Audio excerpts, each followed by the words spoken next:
5월은 가까운 사람들 또 가족들에게 사랑과 감사의 마음을 전하며 그들의 소중함을 다시 되돌아보는 가정의 달입니다. 하나님께서 세상을 창조하신 후 가장 먼저 세운 기관, 세운 것이 바로 가정입니다.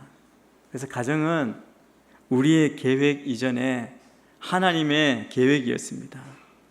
그리고 가정은 인간의 아이디어가 아니라 하나님의 아이디어입니다. 그러므로 가정은 우리 주님의 가장 깊은 관심의 대상입니다. 그래서 각 가정의 주인이 되시기를 원하시고, 각 가정을 친히 다스리시기를 원하시고, 각 가정이 아름답고 행복한 가정이 되기를 주님이 원하십니다. 주님이 원하시는 것은 우리가 무엇보다 좋은 가정을, 행복한 가정, 천국과 같은 가정을 이루시기를 원하십니다. 그런데 여러분, 이 시대를 바라보면 우리가 참 우울합니다. 가정을 공격하고 위협하는 얼마나 많은 공격 가운데 우리가 노출되어 있습니까? 음란과 이기심, 독성과 탐욕이 가정의 울타리를 조금씩 허물고 있습니다. 아니, 아주 많이 가정이 충격을 받고 있는 상황입니다.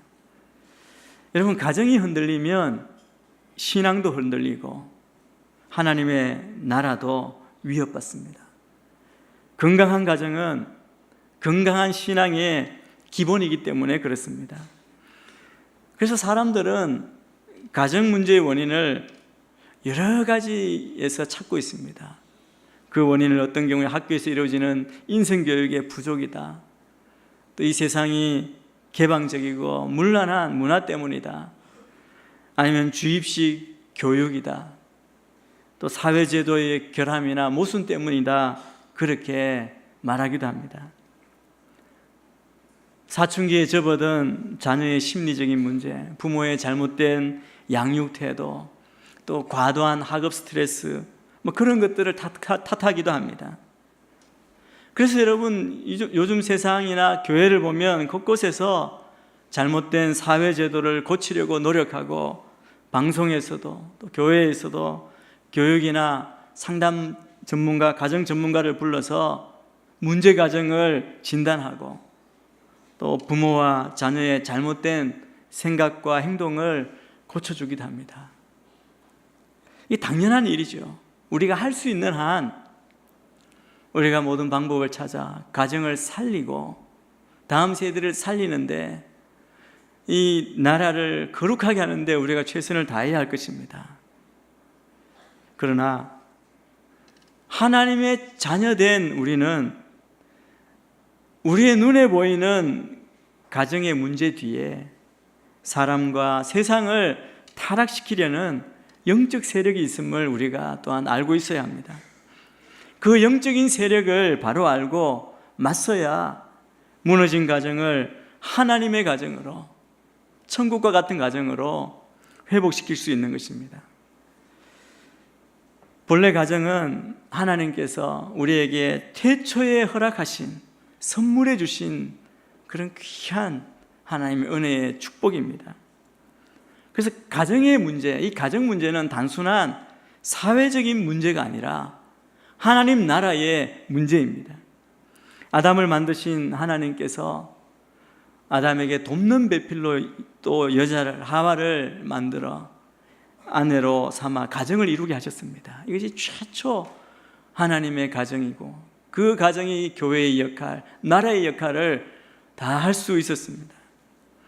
그리고 그 가정에 복을 주시고 자식을 낳아 기르고 번성하고 땅과 모든 생물을 정복하고 다스리라고 하셨습니다.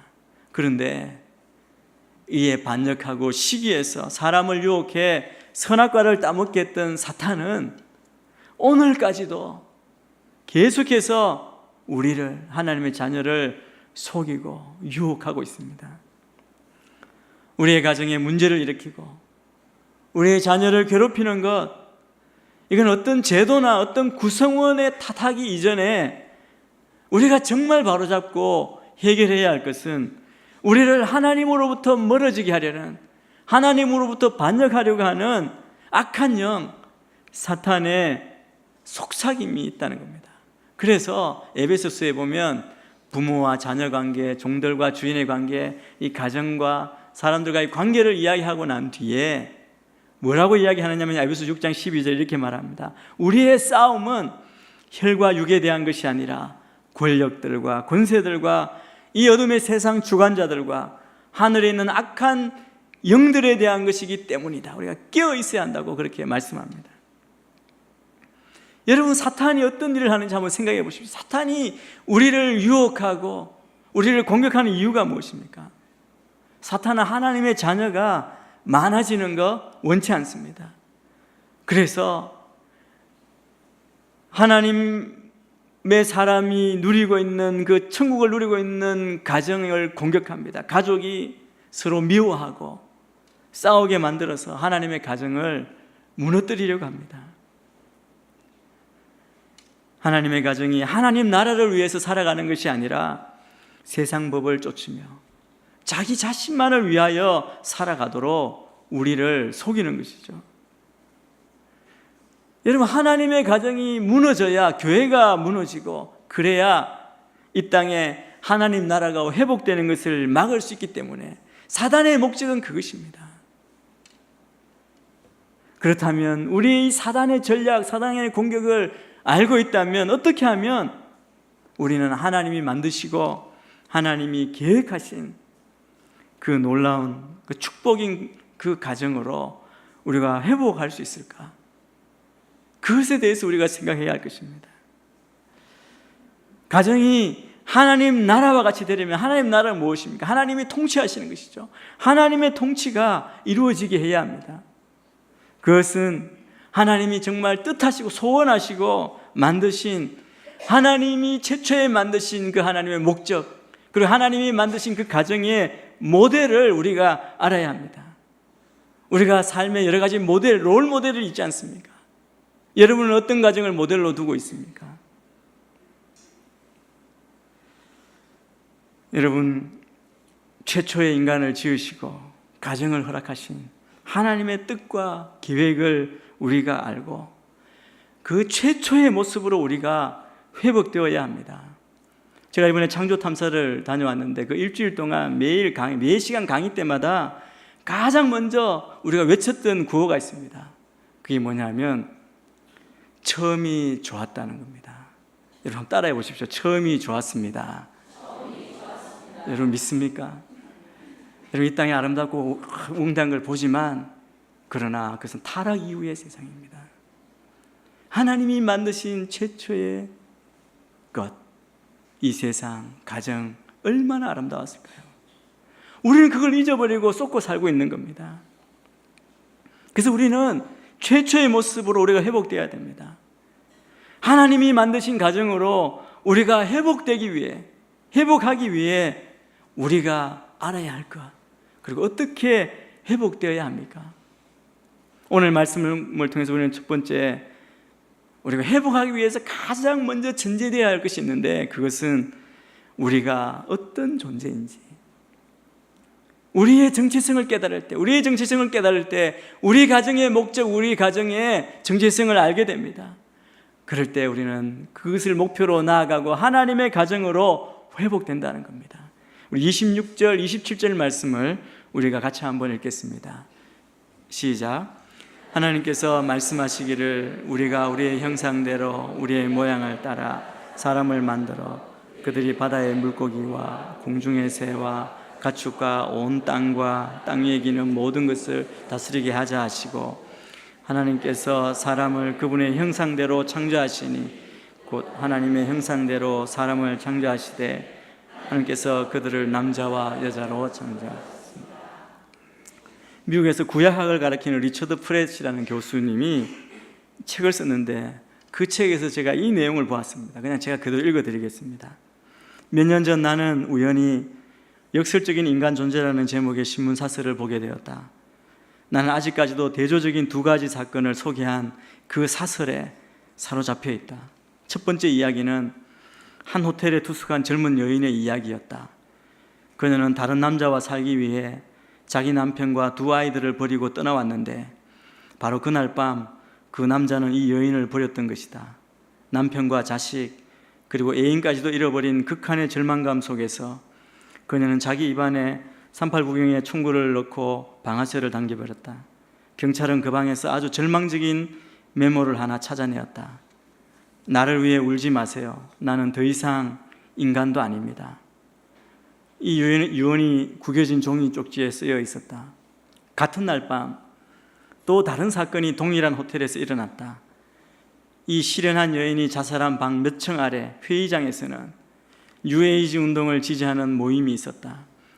몇 사람이 고조된 연설을 한 후 한 유명 인사가 나와서 청중들을 향해 나는 신이다, 나는 신이다, 나는 신이다를 한 목소리로 외치도록 하였다고 한다. 이 사설은 같은 시간, 같은 장소에서 사람들이 이렇게 상반된 자아상을 가질 수 있다는 것이 바로 인간 존재의 역사를 잘 말해준다라고 결론 지었다. 이 사설대로, 이 내용대로 인간 존재의 가장 큰 역사를 극적으로 보여준다고 생각합니다. 우리는 대부분 우리 자신에 대해 어떻게 생각하고 우리가 어떤 존재인지 잘 모르고 있습니다. 어떤 사람은 자신이 너무나 무가치하다고 생각한 나머지 한순간도 더 살 가치가 없다고 그렇게 믿고 있고, 또 다른 부류의 사람들은 자신을 너무나 중요하게 여긴 나머지 손을 높이 들고 자기의 신성을 찬양하는 지경에까지 이르고 있습니다. 이 세상의 극단적인 모습, 우리 인간은 일반적으로 극단적인 경향이 있습니다. 우리는 다 중립을 지킨 것 같지만 삶을 보면 작은 것에서도 극단으로 치닫고 있죠. 우리의 삶 속에 균형 있는 자아상을 갖는다는 것, 그게 과연 가능한 일일까? 여러분, 균형 있는 자아상을 찾기 위한 오직 한 가지 방법은 우리를 지으신 분, 우리를 아시고 우리를 만드신 분의 계시로 돌아가는 겁니다. 이 말은 성경이라는 거울로 우리 자신을 비추어 보는 것이 절대적으로 필요합니다. 우리를 만드신 분이 뜻하신 목적이 있고 우리를 가장 잘 아신다는 것이죠. 여러분, 어떤 물건을 살 때 여러분 상품 설명서를 자세히 보지 않습니까? 그게 정말 중요합니다. 저는 요즘 슈퍼를 갈 때도 봉지를 꼭 봅니다. 제가 먹으면 안 될 게 있기 때문에. 그래서 아무리 먹고 싶어도 제가 자제하고 안 사려고 애를 씁니다. 중요하죠. 성경의 첫 장에 하나님은 인류에게 우리에 대한, 인간에 대한 설명서를 붙여주신 거예요. 여러분, 우리가 이 말씀을, 이것을 주의 깊게 보면 우리 자신이 어떤 존재인지를 잘 알 수 있습니다. 태초에 하나님은 우리에게 굉장한 그런 설명을 우리에게 해 주십니다. 그분이 우리를 뭐라고 말씀합니까? 하나님의 형상이라고 불렀습니다. 여러분, 이 말이 정확하게 우리 자신에 대해서 무엇을 말해줍니까? 여러분, 이게 너무나 많이 들어서 교회 다니는 분들은 우린 다 하나님의 형상으로 이야기합니다. 그런데 들어보면 각자의 생각이 다 있습니다. 그런데 여러분, 이 하나님의 형상이 의미하는 것은, 이것은 우리 인간 존재의 어떻게 보면 양면성을 보여줍니다.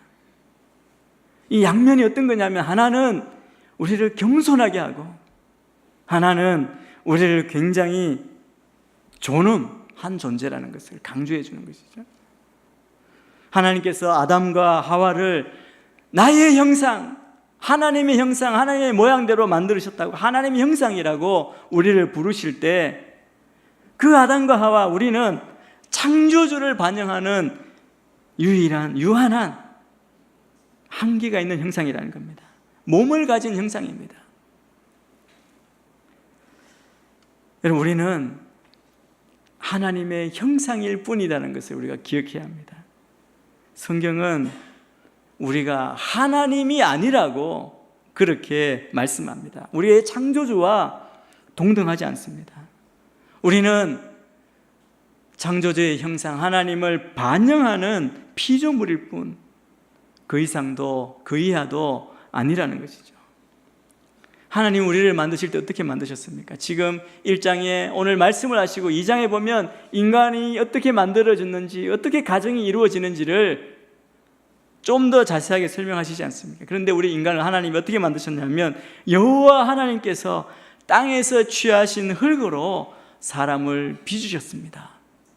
2장 7절에 그렇게 말씀합니다. 우리는 진흙으로, 흙으로 만들어진 유한한 피조물이라는 겁니다.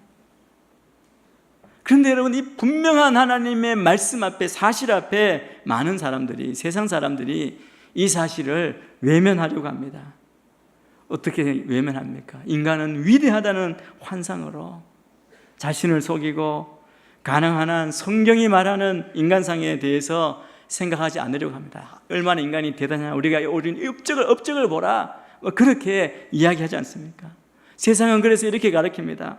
창조주의 뜻에 복종할 것이 아니라 자기 스스로가 창조주가 되라고, 마치 자기 암시하듯 아까 그래서 한 것처럼 나는 신이다 외치면 자기가 신이 되는 것처럼, 우리가 이룬 이런 업적을 보면, 과학 진보를 보면 마치 다 이룬 것처럼, 완전한 것처럼 그렇게 스스로 속이고 살고 있다는 겁니다.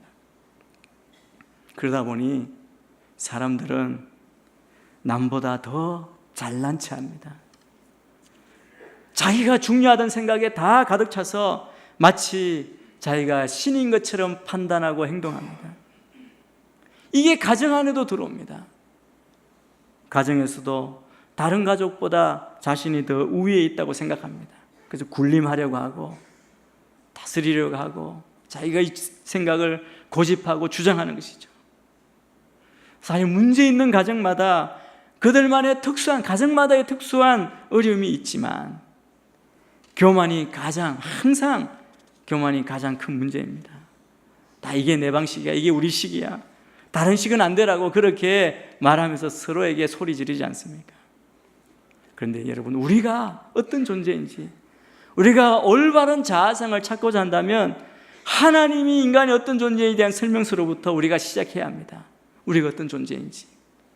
그래서 우리가 정말 피조물이구나, 이 겸허한 상태를 온전히 우리가 인식하는 데에서 시작해야 합니다. 동시에 우리 자신에 대한 말씀, 이 말씀 다시 한번 보시면 우리는 한 형상이지만, 피조물이지만 어떤 형상입니까? 하나님의 형상입니다. 하나님은 아담과 하와를 다른 피조물처럼, 바위나 나무, 동물처럼 만드시지 않으셨습니다. 하나님은 그렇게 평범하게 우리를 만드시지 않았습니다. 오히려 하나님은 첫 남자, 오늘 남자와 여자를 만드셨는데 자신을 닮은 존재로 아주 섬세하게 만드셨습니다. 그 무엇과도 비교할 수 없는 가장 존엄한 지고한 피조물로 만드셨습니다. 우리는 그렇게 만들어진, 창조된 존재라는 겁니다. 하나님의 특별한 피조물이기 때문에 우리 각자는 다 귀중한 존재입니다. 부하든 가난하든 교육을 받았든 못 받았든, 여러분 매력이 있든 없든 우리는 다 하나님을 닮은 사람입니다. 그래서 여러분, 매일 아침 우리가 거울을 볼 때 하나님은 우리가 어떻게 생각하기를 원하시느냐 하면 거울 속에 있는 모습을 보고 하나님의 영광스러운 형상이라고 그렇게 선언하며 나아오기를 원합니다. 여러분, 오늘 아침 거울 보시면서 어떤 생각하셨나요? 혹시 불평하시지 않으셨습니까? 회개하시고 우리가 얼마나 존귀한 존재인지 매 순간 거울을 볼 때마다 깨닫기를 원하십니다.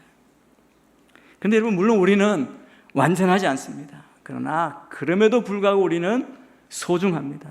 왜냐하면 우리가 다 하나님의 형상이기 때문에 그렇습니다. 이 세상은 그렇게 이야기하지 않습니다. 그래서 이 세상의 거짓을 버리고 하나님께서 우리에게 쏟아부어 주신 그 사랑, 그 은혜, 그 존엄성을 기꺼이 인정하게 되기를 바랍니다. 이는 우리가 이걸 인정하게 되면 우리가 다른 사람을 어떻게 대하는가를 또한 가르쳐 줍니다. 깨닫게 해주십니다. 모든 사람은 고귀한 하나님의 형상으로 대우받아야 합니다.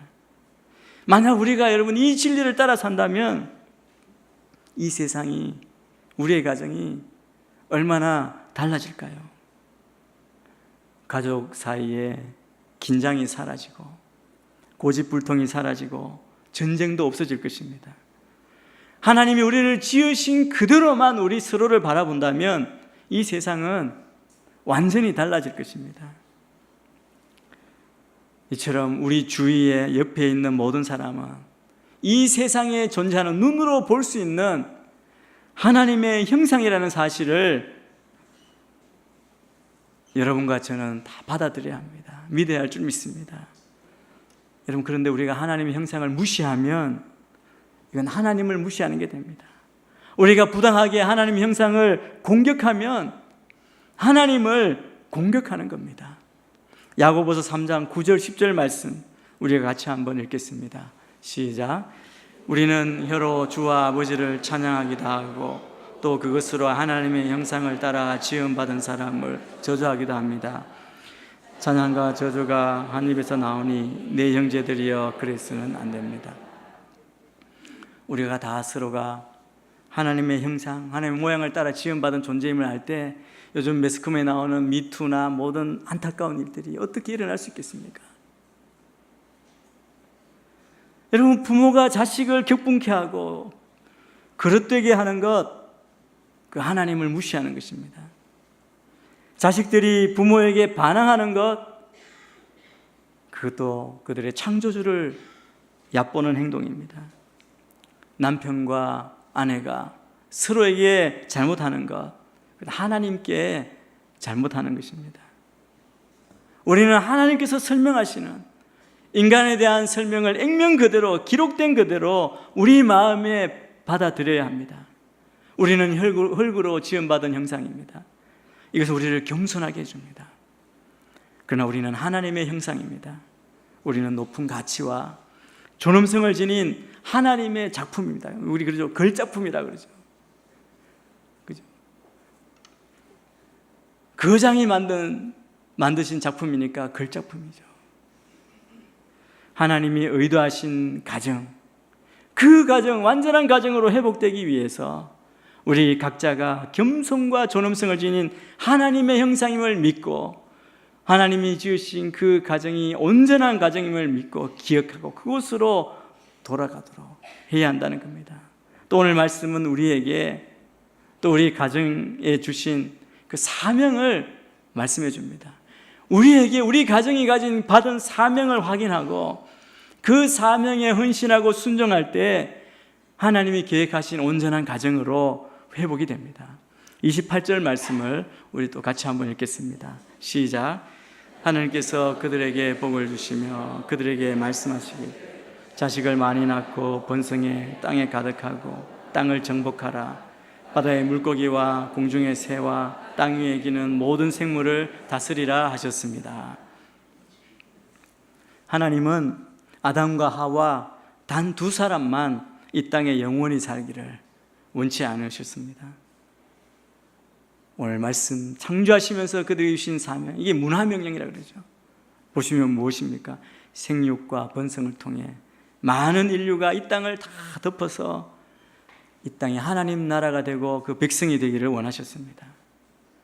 하나님의 형상을 닮은 인류가 위로는 하나님을 섬기는 제사장의 직무를 다하고 아래로는 피조물 모든 만물을 다스리는 왕의 직무를 다하는 존재가 되기를 원하신 겁니다. 우리를 다 왕처럼 이 땅을 다스리도록 쩔쩔매면서 어쩔 줄 몰라 하는 것이 아니라 정말 완전하게 다스리는 자로 살려는 사명을 주셨습니다. 그 능력을 주셨습니다. 그래서 오늘 말씀 이것이 창조의 목적 가운데 생육하고 번성하고 정복과 다스림이라는 이 단어로 표현되고 있습니다. 이 하나님이 남자와 여자를 만드신 직후 그들에게 사명 주신 것, 자식을 많이 낳고 번성해 땅에 가득하고 땅을 정복하라는 이 말에 대해서 우리는 이 기본, 그냥 말에 나와 있는 기본 의미를 살펴야 합니다. 그리고 그 말이 포함하고 있는 폭넓은 우리의 책임이 무엇인지 살펴야 할 것입니다. 가장 기초적인 수준에서 우리의 사명은 우리가 그냥 읽으면 알 수 있죠. 하나님은 아담과 하와가 이 세상에서 아이를 갖도록 지으셨다는 뜻입니다. 여러분, 자녀를 낳는 게 마치 우리 죄로 인한 저주인 것처럼 착각하는 경우가 있습니다. 그죠? 사탄의 꾀임에 빠져 하와가 범죄하고 나서 하나님이 잉태하는 아이를 얻는 수고를 다할 것이다 주저처럼 말씀하셨지만, 여러분 오늘 말씀을 보면 태초에 우리를 창조하신 그 순간에 주신 우리의 사명이 바로 이거라는 겁니다. 하나님께서 정하신 목적을 이루기 위해 우리의 첫 조상은 재생산을 해야 했습니다. 성경은 육체적인 번성함이 우리의 귀중한 사명이라는 것 명백히 합니다. 그래서 성경은 늘 그러죠. 자녀가 우리에게 주시는 선물이요 상급이라고, 태열매가 상급이라고 그렇게 말씀하지 않습니까? 우리의 자녀는 하나님의 축복입니다. 이것을 우리가 알고 이것을 마음에 두고 또 이 명령을 좀 더 깊이 살펴보면 여기에는 그냥 생물학적인 재생산보다 더 큰 의미가 있습니다. 하나님은 동물들에게도 생육하라고 명하셨습니다. 그러나 인간에게는, 우리 인간에게는 훨씬 더 중요한 것을 기대하고 계시다는 것을 우리가 알아야 합니다.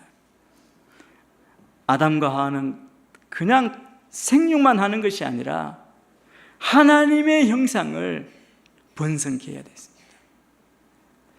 하나님은 그들에게 하나님을 대신해서 왕으로 다스릴 사람으로 이 세상을 채우라고 명령하시는 겁니다. 만약 이 땅에 죄가 들어오지 않았다면 이 일은 비교적 쉬웠을 것입니다. 아이들은 자라면서 자연스럽게 당연하게 하나님을 섬겼을 것입니다.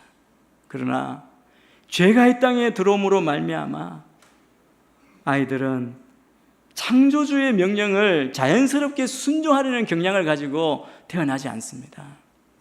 아까 영상에서도 한 어머니가 처음에 말씀했잖아요. 모든 프로그램, 양육, 그리고 말씀으로 키우고 그렇게 정성을 들였는데 중학교 가니까 똑같아지더라는 거죠. 그리고 훈련받은 아이나 세상 아이나 똑같으니까 염려가 된다 그랬는데, 뭐 때로 좀 분노가 일어나지 않습니까? 절망감이 들지 않습니까? 어떻게 해야 합니까? 그런 영적 싸움 가운데 있기 때문에 부모들은 그들에게 더욱더 하나님을 섬기는 법을 보여주어야 합니다. 오늘 말씀에서 번성이라고 하는 것은 육체적이고 그것뿐 아니라 영적인 의무를 다 포함합니다. 우리는 아이를 낳을 뿐만 아니라 그들이 하나님의 형상으로 살도록 훈련하고 가르쳐야 한다는 것이죠.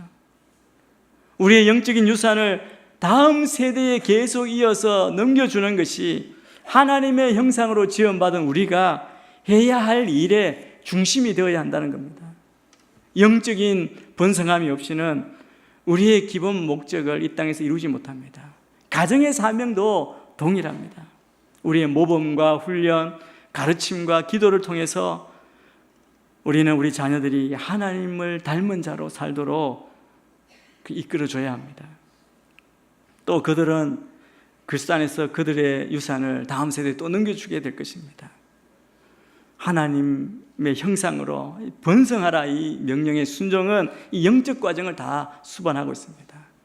그런데 여러분, 이것은 하나님은 그리스도 안에 있어 믿는 누구나 다 하나님의 가족으로 받아들이십니다. 성령의 성화시키는 사역으로 그들을 그리스도의 형상으로 변화시킵니다. 그래서 이런 점에서 우리가 온 세상에 그리스도의 메시지를 전하는 것, 하나님의 형상으로 이 땅을 가득 채우는 것, 그것으로 볼 수 있습니다. 그래서 우리는 복음 전파의 사명으로 문화적 사명을 이루는 겁니다. 가정을 이야기할 때 이 가정은 또한 최초의 교회이기도 하고 국가이기도 하고 우리의 모든 사명을 감당할 모판과 같은 곳입니다. 그리고 이 명령을 우리가 순종하기 위해서 이것은 그리스도 안에서 아이를 낳아 키울 수 없는 사람들, 가정이 없는 자들, 아직 결혼하지 않은 분들, 그런 모든 사람들에게도 복된 소식이라는 겁니다. 똑같은 명령이라는 겁니다. 누구도 번성케 하라는 부름에서 제외되지 않습니다. 영적인 부모가 될 수 있는 기회를 모든 사람이 다 가지고 있습니다. 그래서 오늘 스승의 날 우리 자녀를 위해서 말씀을 가르치는 그 일뿐 아니라 전도하고 본을 보이고 헌신하고 수고하는 그것이 나의 손해가 아니라 주님이 주신 사명을 감당하는 기쁨이요 감사요 은혜로 경험되어져야 할 것입니다. 모두 다른 사람에게 그리스도의 복음을 전하여 많은 자녀를 가진 영적 부모가 될 수 있습니다. 어떤 방법으로든지 하나님의 형상을 번성시키는 그 일은 누구나 자기 인생의 중심에 두어야 할 영광스러운 책임입니다. 하나님이 오늘 우리에게 명령하실 때 내 자신의 영광과 명예를 위해 이 땅을 통치하라고 그렇게 명령하지 않으셨습니다. 하나님은 아담과 하와에게 명령하셨고 모든 인간에게 이 사명을 위임하셨습니다. 우리는 하나님이 영광을 받으시도록 최선을 다해 이 가정을 지키고 열심히 일해야 될 줄 믿습니다. 가정을 통해 우리는 하나님의 영광을 위해 이 땅을 채우고 다스리는 그 특권에 헌신해야 합니다. 이것이 이 땅에 우리를 보내신 이유이고 이 땅에 우리를 통해 가정을 이루시는 이유이십니다. 여러분, 이보다 더 큰 사명이 무엇이 있겠습니까? 예수님은 누구든지 하나님의 뜻대로 행하는 자들이 하나님의 가족이라고 말씀하셨습니다. 우리가 하나님 말씀 앞에 순종하고 하나님의 뜻대로 행할 때 우리는 다 하나님의 가족입니다. 그래서 우리는 서로를 부를 때 형제님, 자매님이라고 부르지 않습니까? 그리고 우리 각 가정에 주어진 하나님의 뜻이 있습니다. 남편과 아내, 부모와 자녀를 향하신 하나님의 뜻이 무엇인지 우리는 말씀을 통해 분명히 알 수 있습니다. 그럼 하나님의 가정이란 자기 가정을 향하신 하나님의 뜻을 알고 가족 서로가 서로를 존중하며 하나님의 뜻대로 사는 가정이 하나님의 가정입니다. 그리고 그 가정이 하나님 나라를 경험하게 될 줄 믿습니다. 저는 여러분의 가정이 천국과 같은 가정이 되기를 축복합니다. 여러분의 가정은 지금 어떤 가정입니까? 그냥 우리 마음대로 주장하는 가정은 아닙니까? 하나님의 뜻에는 관심도 없고 그 뜻에 순종하는 일도 없는 그런 가정은 아닙니까? 저는 우리 모두가 하나님의 뜻에 순종하여 하나님의 가정이 회복되고 여러분의 가정에 하나님 나라가 임하기를 주의 이름으로 축원합니다.